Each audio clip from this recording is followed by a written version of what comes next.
Thank you so much, Sarah. I'm going to jump straight into the slides. I hope you can see my first slide on screen right now.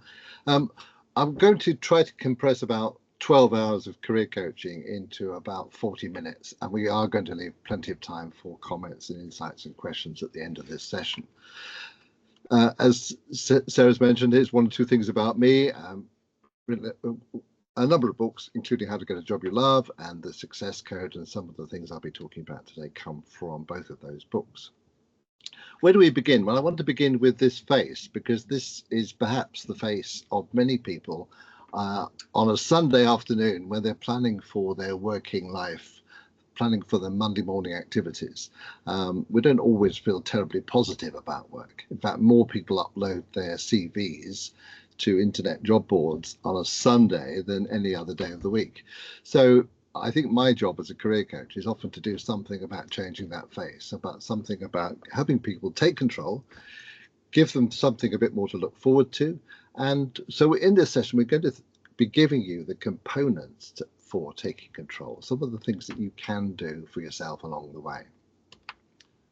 The first thing is about thinking about the kind of responses that people give for this kind of program. So you're thinking about, I mean, thinking about the fact, I haven't had time to think about my career at all. I don't know what career paths are available. I just don't have time to do any of this.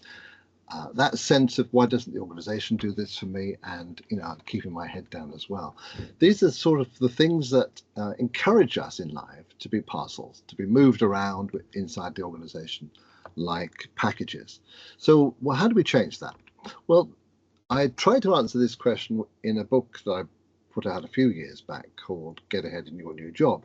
And what I did with that is I talked to about 50 or 60 people across the world who I knew were settled in satisfied careers. And some of them are earning an awful lot of money, and some of them are really not earning a lot of money, but they're doing something that they enjoy doing most of the time.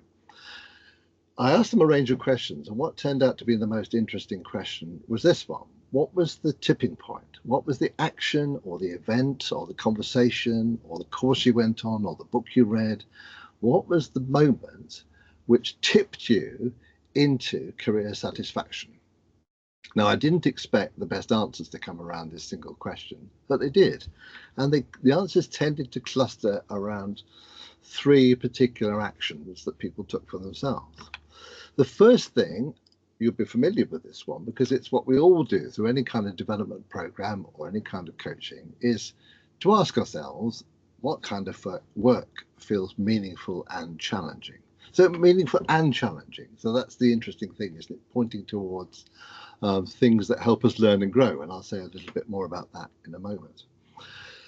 So that's almost 101 in terms of personal development. But the next response, and this is a distillation of what a lot of people said, the next response surprised me a little bit, but it was these people saying, well, what I then did was to stop looking at myself and to look at the outcomes that my present or my next employer needs. Now, outcomes is an interesting word because it's often the things that don't get mentioned in your performance appraisal. It's the things that really matter about inside an organization. It's the things that get you recommended. It's the steps that you take that other people notice, decision makers particularly, and the things that people say when they recommend you. So outcomes for me is almost like the kind of experience you might have if you go to a restaurant, for example. Yes, your food might be served at the right temperature and your knife and fork are exactly the right distance apart and the dinner comes out on time.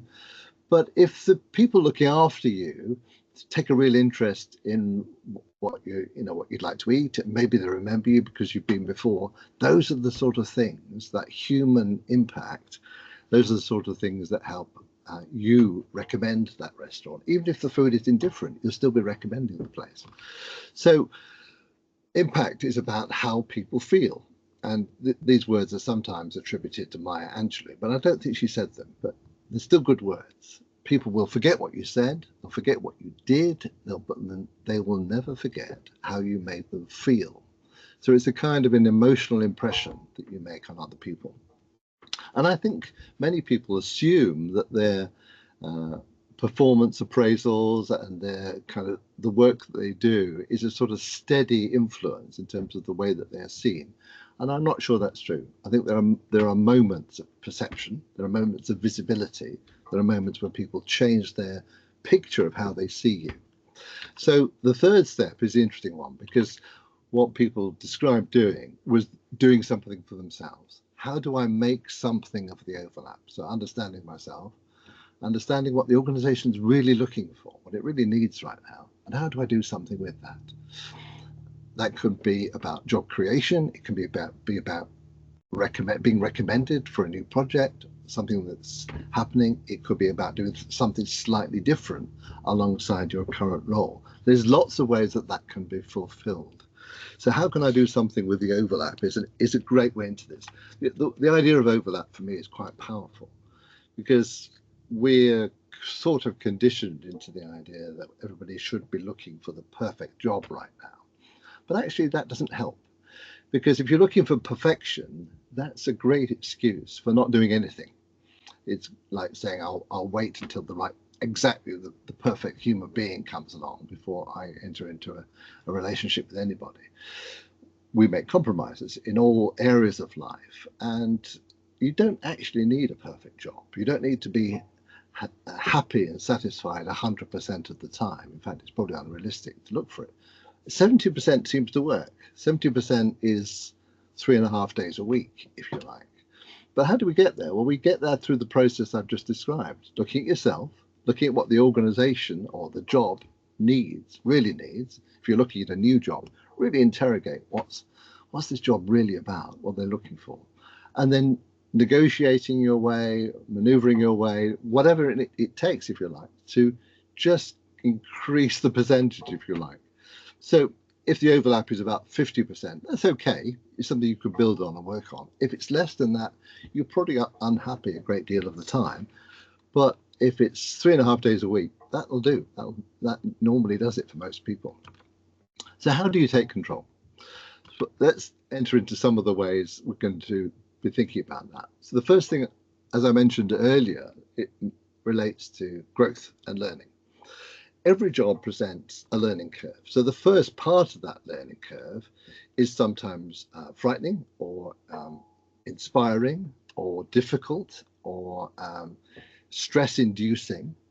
And, if somebody's in a new role and you say to them, how's it going? They may say it's a steep learning curve. And actually, of course, that's a positive indicator, isn't it? Because it means it's steep, but I'm getting up it. They're not saying I'm in a heap at the bottom of the hill. So the first part of a learning curve is always interesting.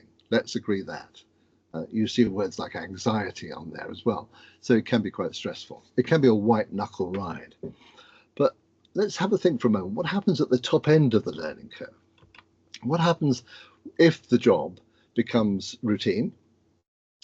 Does it stay level? Well, actually, learning curves don't tend to stay steady. They don't tend to stay horizontal. Once you've done the job a few times, you've been through a few iterations, then it can easily lead to repetition and disengagement as well. So one of the ways of looking at your own career trajectory would be to say to yourself, how do you push your learning curve upwards? And to give you some practical examples, people sometimes do that by becoming mentors for other people, or by attaching themselves to a new project, or by learning something new. It's individualized, but it's important to think, where does your learning curve go next? So maybe that's helpful to you. And if it is, maybe say something in the chat about that. So what makes work feel like it doesn't work? This is the next dimension. So we've looked at learning, and now we're going to look at what motivates you. And I know, I'm hoping you've all had a chance to have a look at and have a go with the 3-minute motivation exercise that I sent out to you. It only takes 3 minutes, so hopefully it didn't occupy too much of your time.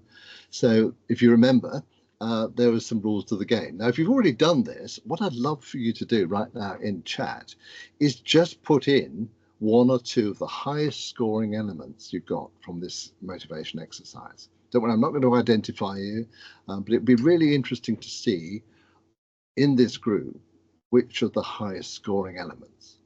So please feel free to put that straight into chat right now. So just a reminder how this works. You're given 20 things to choose from. You can't get it wrong, and you're invited to spend some money on those elements, and to spend up to £20. And you can, of course, you could put 20 £1 scores on 20 different items, or you could put all your money in one area. So I'm not seeing any coming through at the moment, so that's fine. If you don't feel it's great to share them in this context. We do have a few, John, that are coming through. People are sharing things like helping others, meaning and fulfillment, variety, yes, making a difference, intellectual. Some sharing that they were spread really evenly, that £20 being spread really evenly.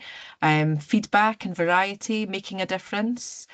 Someone shares that they put £5 each into personal development and intellectual challenge. So lots of answers coming through here now. Thank you so much, because I obviously can't see them and you can. So that's really, really helpful. That's great. So this is a quick way into your career drivers. But one of the things you can do a couple of things with this exercise. If you've got it in front of you right now, you can think to yourself, how many of these high scoring items are actually present in my role right now? So out of the £20 that you've scored, how many of those are actually in your present job? You can also think about previous roles that you've held, and you might think, well, how many were present in those roles? And then if there are gaps, if there are things that you'd like to, where you'd like your scores, your strong scores to be represented by your live experience, then the next question, of course, is what do you do with that? Who can you talk to? How do you negotiate pathways? So we're thinking about your career drivers here. This is the short way into career drivers. And drivers are interesting because they do change a lot during life. Of all the things that we look at as ingredients, if you like, in career satisfaction, and we look at things like working style, skills, and knowledge, but drivers change a lot. They can change in response to individual life events or where you are in your career. It can change in terms of the context that you're in, the situation you're in. But these are some of the typical ones that you see on screen right now that seem to be positive influences for a wide range of people. Learning we've talked about, but getting feedback, real feedback from people, including appreciation. Having a challenge, having something to stretch us a little bit, things that really help us grow as well as learn, and the kind of people that we're around and working with and working for. So your set of drivers will be fairly unique to you. You may give your scores to the same elements as other people, but the way they lived out for you will be very much unique and individual. We've talked about the top scoring item. Let's think about some of the things that we can all do to take control. The three types of people on screen at the moment are pretty good ways into moving forward. Mentors. Now, the thing about having a mentor, I think, is that mentors perform a really important, quite singular role, I think, in career development. Because a mentor is somebody who probably works in the same organization as you, but doesn't manage you directly, so that they have an objectivity about them. They're probably inclined towards helping you in your career, otherwise they wouldn't agree to be a mentor. But what they do really well is to decode. They decode the way the organization works, probably because they've been in it longer than you. They decode what people typically need to do in terms of behaviors and strategies to move forward, or to adjust their roles, or to move sideways. And they also decode something else really important, which is the way that you are seen by other people, particularly by key decision makers. If you remember what I said earlier about the way decisions are made around the way you make other people feel, well, they can help you with some of that. The two other kinds of people, I think, champions are people who consciously or unconsciously are in your corner. So they might put your name forward for something, or your name gets mentioned in a positive way when certain kinds of tasks and challenges come up. And the third one is supporters. Now, supporters, this sounds like a routine thing, but it really isn't. So one of the most important things that any of my clients do is to find a couple of people who are positive-minded, people who know them really well, and they do something really important, which is that they remind you and me what we're good at. It's so easy to get lost in the fog and to not hang on to positive information like that.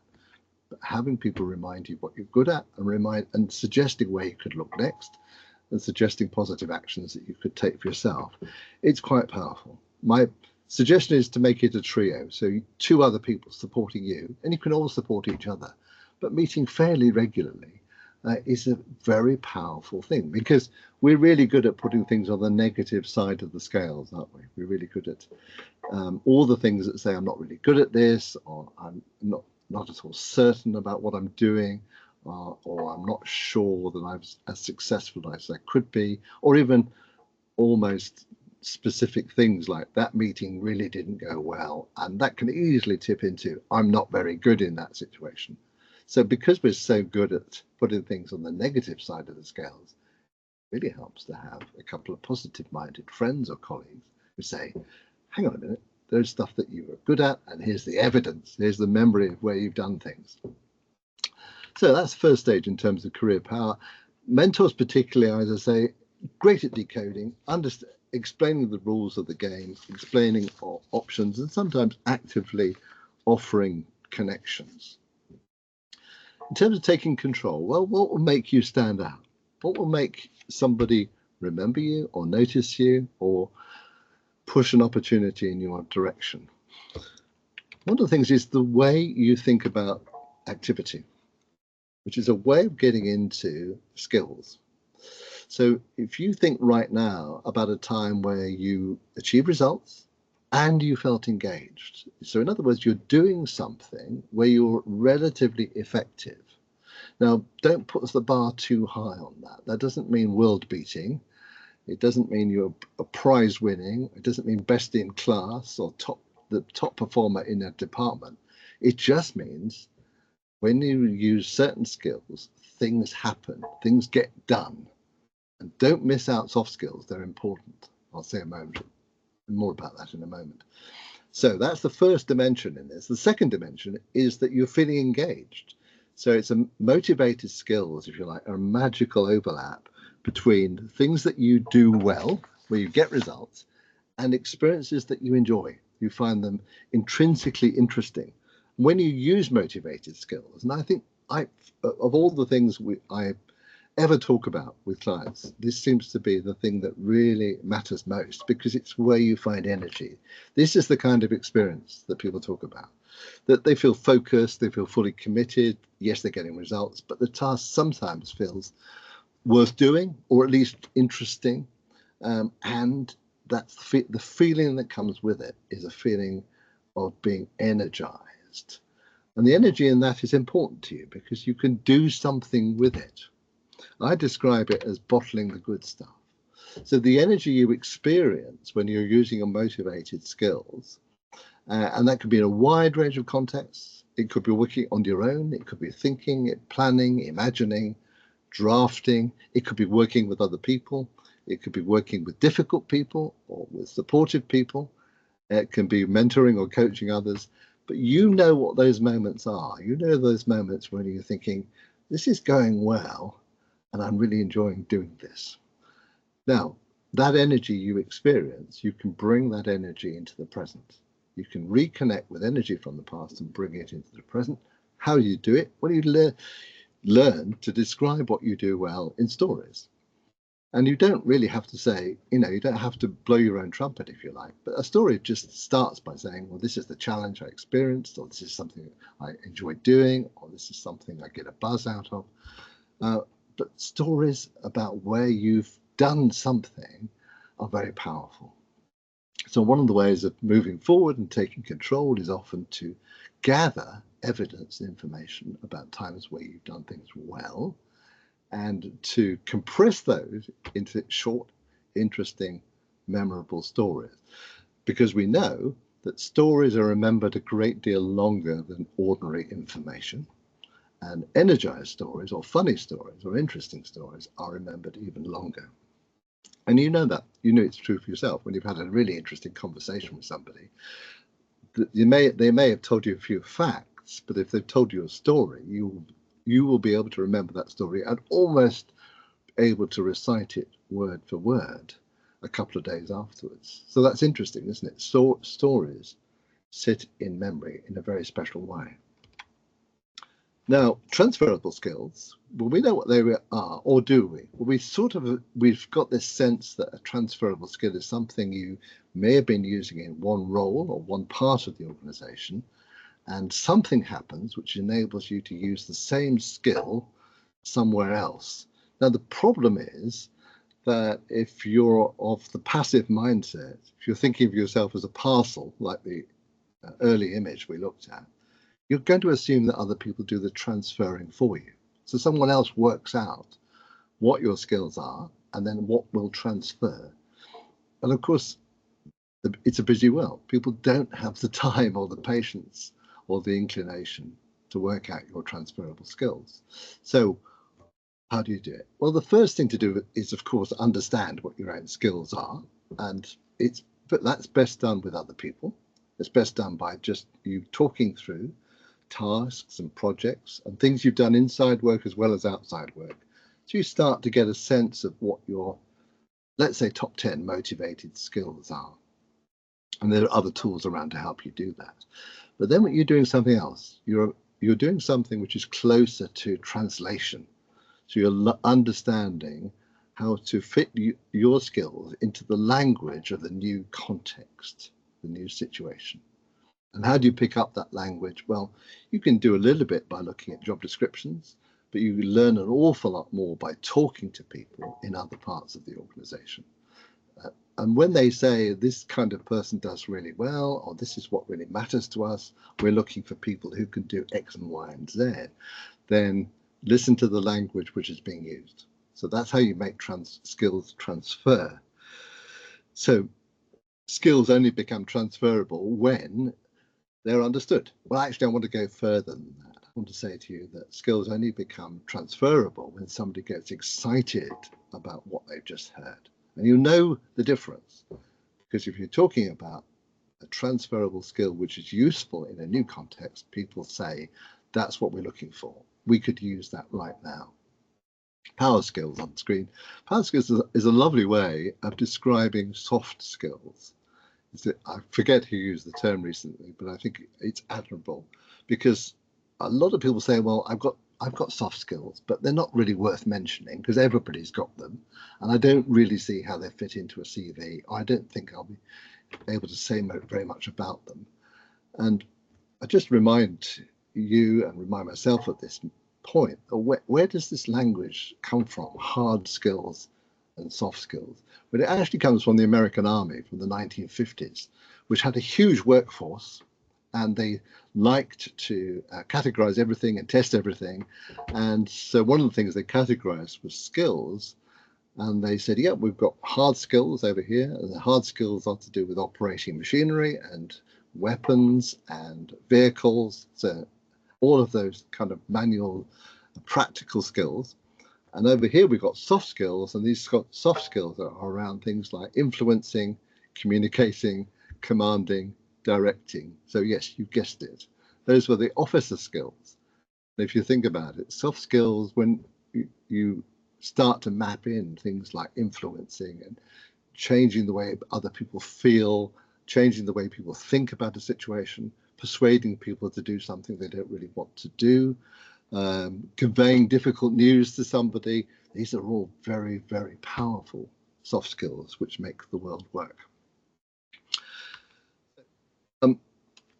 As soon as I talk about that, the objection that I sometimes hear, and maybe it's in your own mind at the moment, is this is all very well, thinking about learning curve and thinking about drivers and particularly thinking about skills.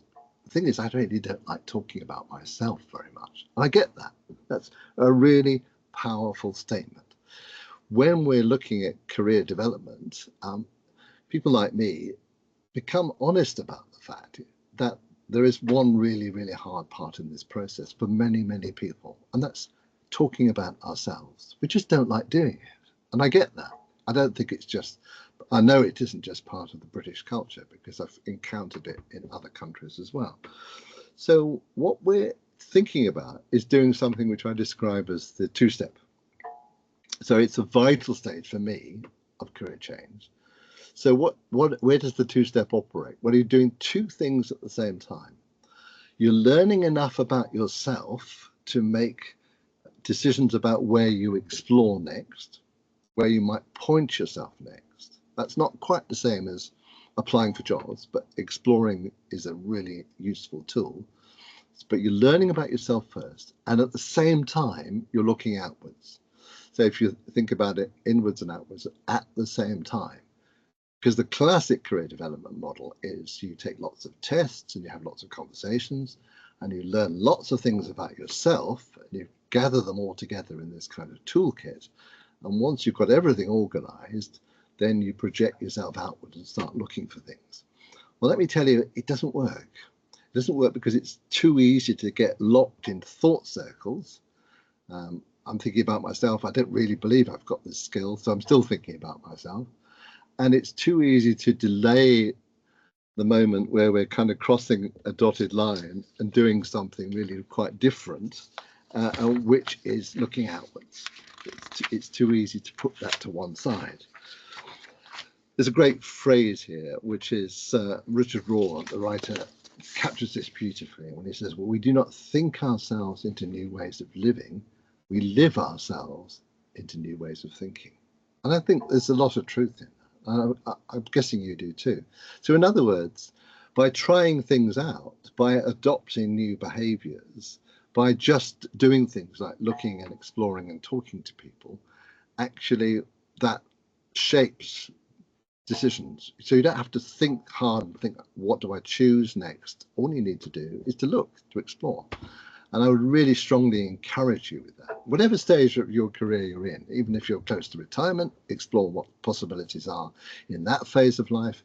If you're an early stage career, thinking about where do I go with this? Where do I move forward? Keep exploring. And exploring is, well, I'm going to say it's 10% desk research and 90% human research. Talking to people, finding out what other people are doing in the organization is so important.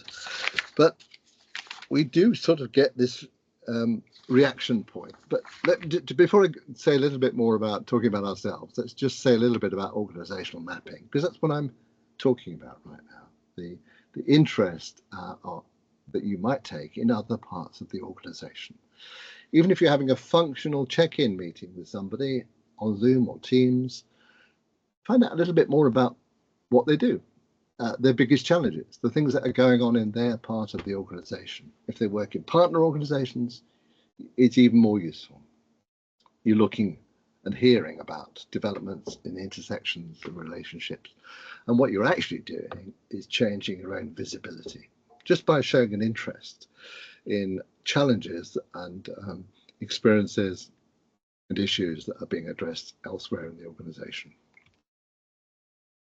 What do I mean by visibility? Well, I mentioned earlier that we have this kind of myth that we are judged based on a whole year's performance, if you like. And in a way, we underline that myth by having things like appraisal meetings, which seem to say, let's look back at everything you've done.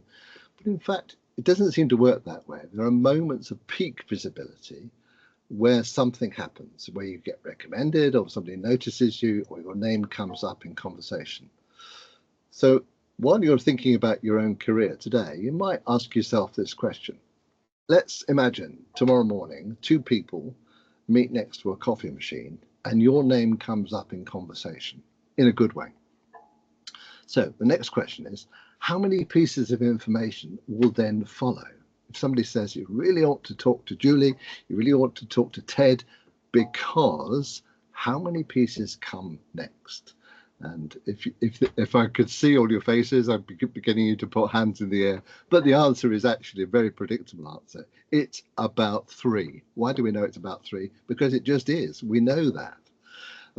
Partly because people don't retain more than that number of pieces of information easily, and also partly because, well, you know what it's like. If somebody recommends somebody to you, they'll say, you really need to talk to Eric because he's good at this and he knows about this, and these are the kind of results you get.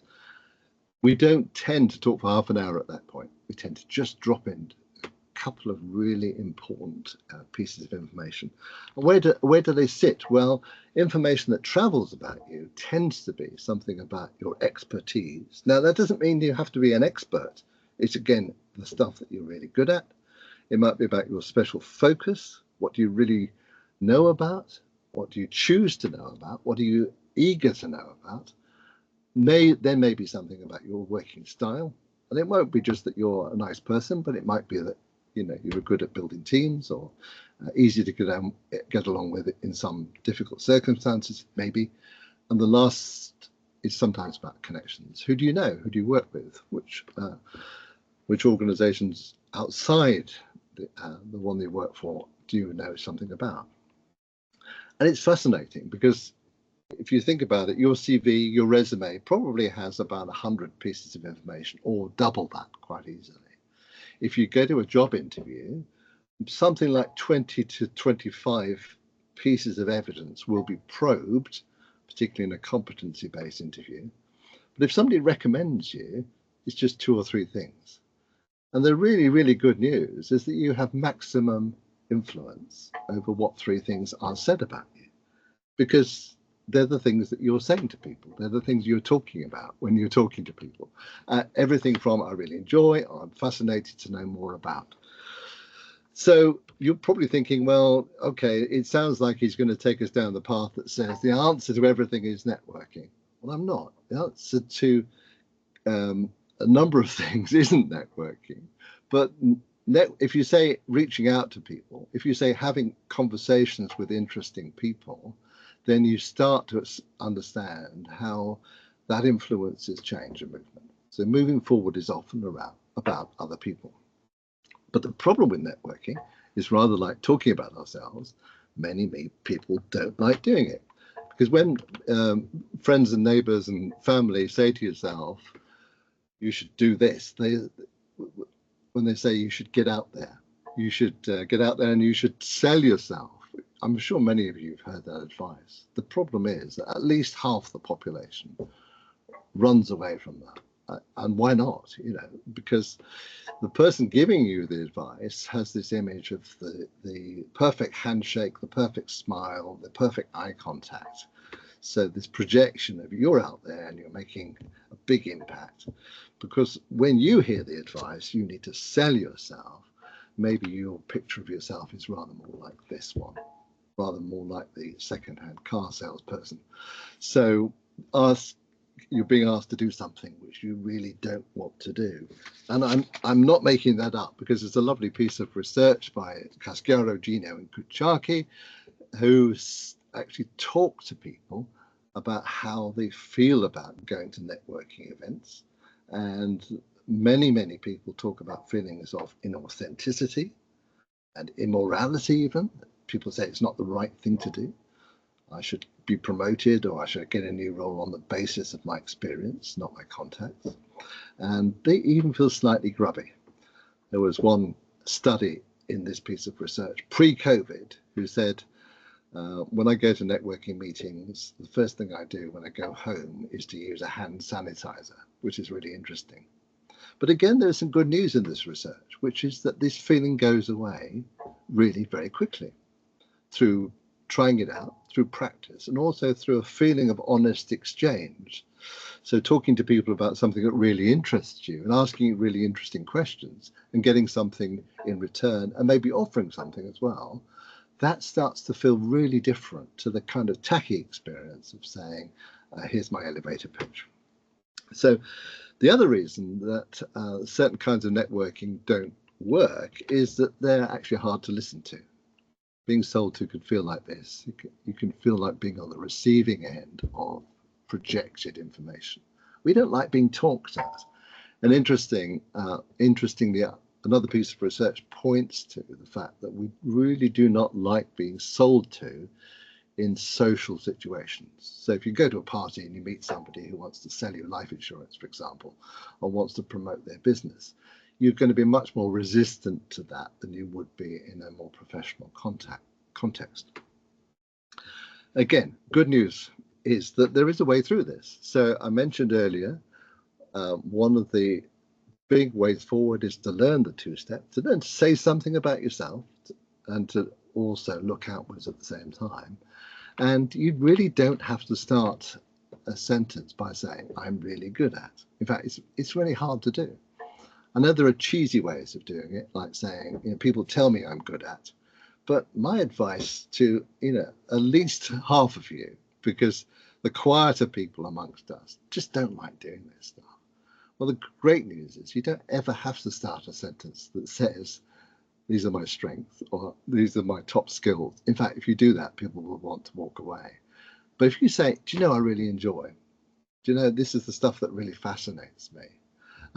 These are some of the things I've already discovered and I'm hungry to find out more. Who should I talk to next? If you do any of those things, you're very, very likely to get a very positive response, because people are likely to say, well, this is somewhere you can explore. That's really interesting. Embedded in this is often the stories, because when you say I really enjoy, sometimes it's easy to say, for example, recently I've been involved in, and there we are, you can just talk about a very short story. Why? Because people remember you. And if they remember you, they make connections for you, they point things in your direction. When your name comes up in conversation, something happens. And that's the real advantage of reaching out to people, is that your name will come up in conversation when you are not in the room. And that really matters.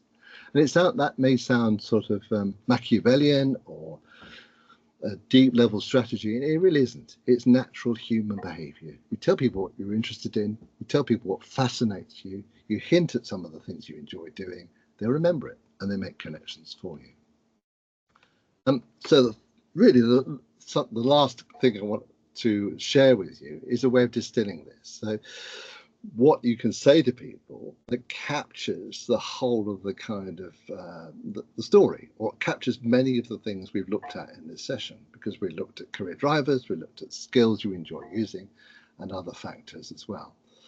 So when somebody says to you, and many people, as soon as you say I'm developing my career, or I'm moving forward, or I'm thinking about options, people will ask the question, what are you looking for? Now, you could give them a job title, but that's actually quite a limiting thing to say. But try this. In 2 breaths, you can say something much more useful and much more memorable. I'm told that if you're a healthy person, we breathe in and out 15,000 times a day. And with just 2 of those breaths, you can get across a really interesting idea. And the first one is this, that I'm interested in, or I want to be in a role which allows me to do A and B and C.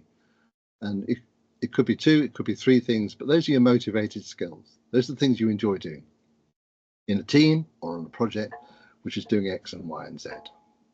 That's more flexible. It could be about a particular topic area. It could be a style of working. It could be a particular kind of technology. It could be a particular location. It could be a particular client group. The choice is yours, because this is like Ready, Steady, Cook. If any of you remember that TV program, where somebody presents a bag full of ingredients, shopping bag full of ingredients, and the instructions are, you've got to make dinner with that. And sometimes it's you've got to make lunch and dinner with that. That's what we're doing. We're dumping ingredients in front of somebody.